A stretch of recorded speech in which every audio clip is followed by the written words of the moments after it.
What do modulated signals look like in the frequency domain? Imagine tuning into your favorite radio station and seeing a visual map of the signal's energy spread across different frequencies. That's what the frequency domain shows us about modulated signals. When signals are modulated, they change in ways that affect how their power is distributed across frequencies.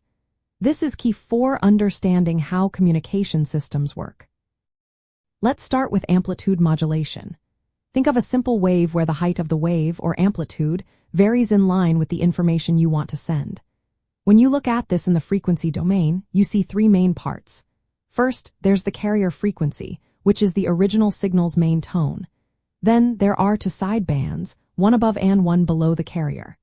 These sidebands are spaced apart from the carrier by the frequency of the information signal. For example, if your carrier is at 10 MHz and your information signal is at 1 MHz, the sidebands will be at 9 MHz and 11 MHz.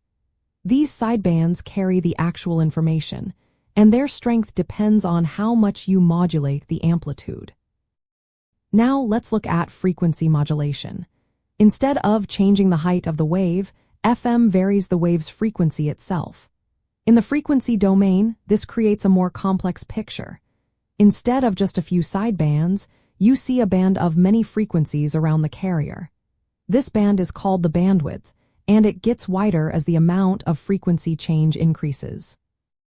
The size of this band depends on the modulation index, which measures how much the frequency deviates from the original.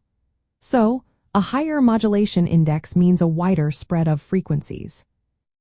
Both types of modulation are used in radio broadcasting.